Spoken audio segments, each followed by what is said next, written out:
In 1954, the Supreme Court ruled that the race-based segregation of children into separate but equal public schools violates the Equal Protection Clause of the 14th Amendment and was unconstitutional. This case served as a catalyst for the modern civil rights movement, inspiring education reform everywhere and forming the legal means of challenging segregation in all areas of society. But even today, there is still segregation in schools. My partner and I both strongly agree that this segregation is caused by race.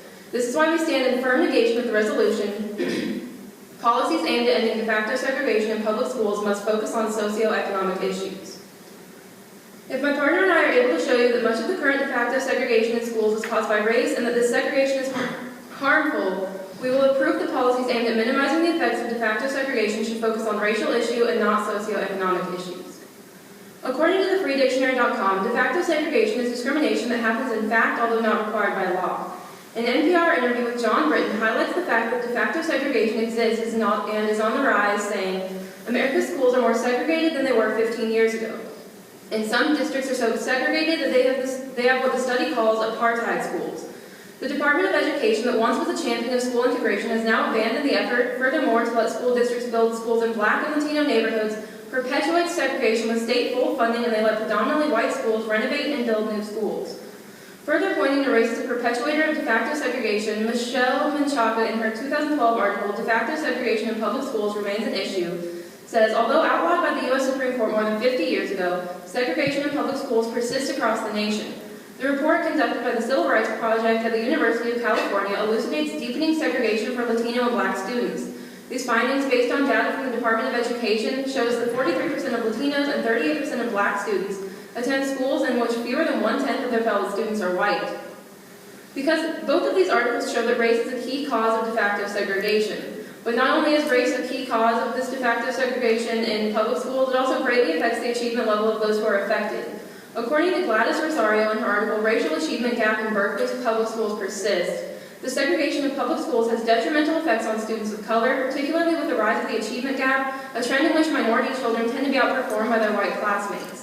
Nancy Solomon builds on this in her article, Racial Achievement Gap Still Plagues Schools, where she paints a shocking picture of just how wide the gap is. I was born and raised here, says Hanif Quinn, an African-American student. I'm 16 years old, I'm a very intelligent student. I think I'm really actually the smartest underachiever in Columbia High School. His freshman year, he was placed in level 4 classes, one of a small group of African-American students. We kind of sat together, he says. It would be the Black kids over here and the white kids over here. It just seemed that the teacher, she stayed on the other side of the room away from us. The teacher focused on the larger group of whites and left us in the dust. Columbia principal Lovey Lilly, who is African-American, is troubled by the racial segregation. Black children in higher level classes were ignored or perceived that they were being ignored or did not feel comfortable going to the teacher after school to get help. Lilly says they gave up and decided to go to level 3 classes where at least there were other Black children.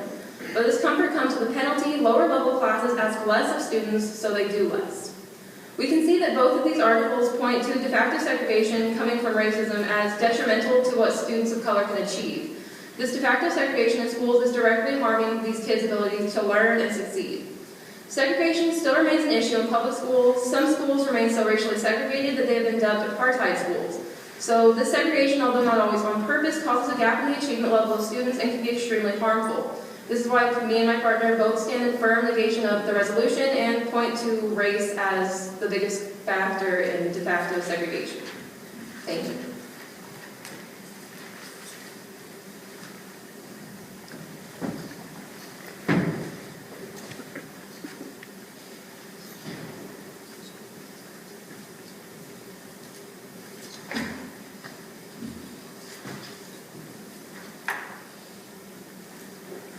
On a weekday afternoon in July, Jessica Clayton pulled her 16-month-old daughter Hannah out of a stroller in the lobby of the New York City Kids Club, a 10,000 square foot child enrichment center with 4 classrooms, a dance studio, and gym space in Brooklyn Heights, New York.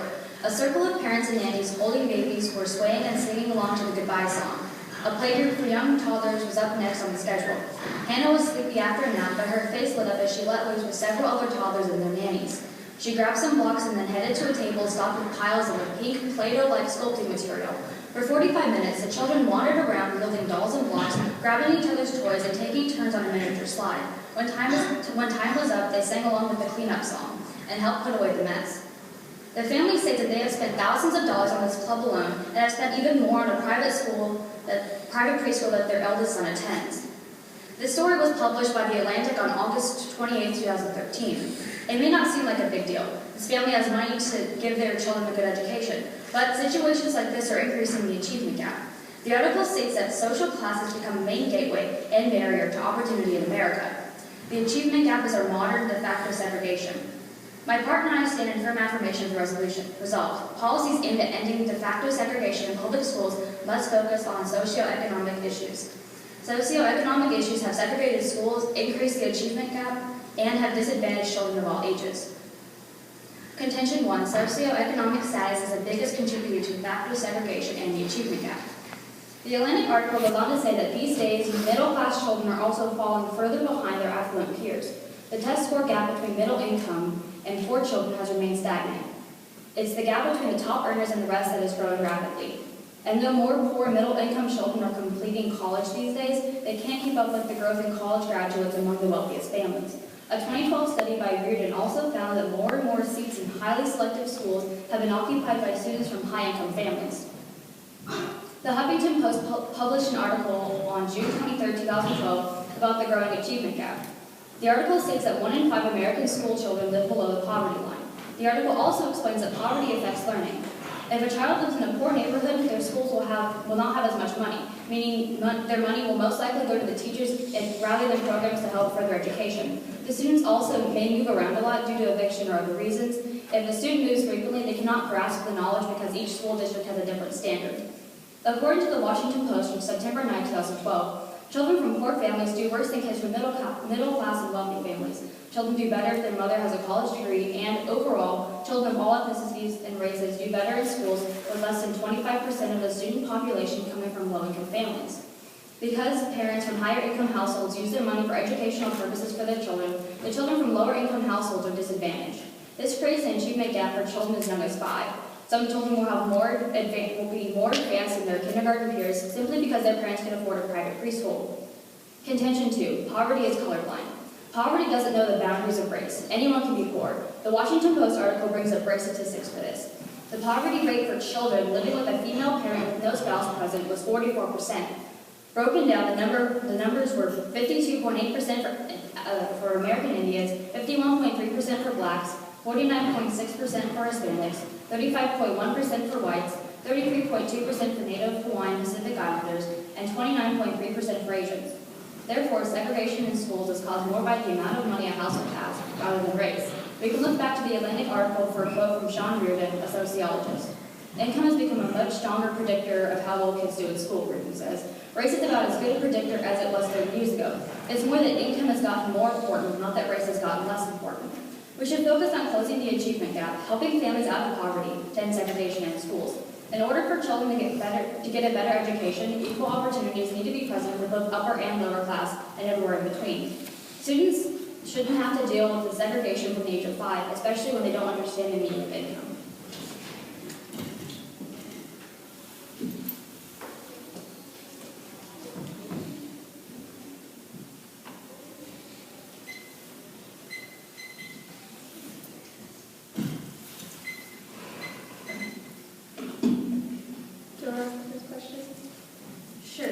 On the statistics of race in schools, do they exist because they're forced to go to the schools, or because that's the neighborhood that they can afford? Well, see, it's not just what they can afford. Like, I believe in the second or third article I brought up, he went to a fairly wealthy school and he was an African American, but he was still facing the same segregation even though he was wealthier. So, can you just explain one more time, like, how is socioeconomic standings causing segregation? Well, basically, we're saying that it's causing segregation because since wealthier families can afford higher education free schools, that their students will be further ahead than their peers when entering kindergarten. So it's not that it's the race that's segregating them, it's how much they know, and that their testing scores will be different. So the lower income families will not be able to pay for better preschools for their children, so they're not going to be able to learn as much going into kindergarten. Is there really anything you can do to that? Isn't that really more of the parents' issue? I think it's more of a national issue if we can't give every student the right opportunity and the equal opportunity to get a better education. So it's mainly the income and the amount of money each family has to pay for a good education that's affecting the segregation in schools. Okay, good question. Yeah. Are your statistics just basically saying that kids don't feel comfortable in schools if they're from a minority and they're in a wealthier school?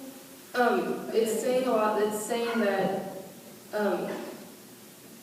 African American or colored students who are in like higher classes aren't feeling, they're not feeling comfortable asking for help, or usually sometimes the teachers might ignore them for the bigger portion of white students, which it means that the white students are doing better.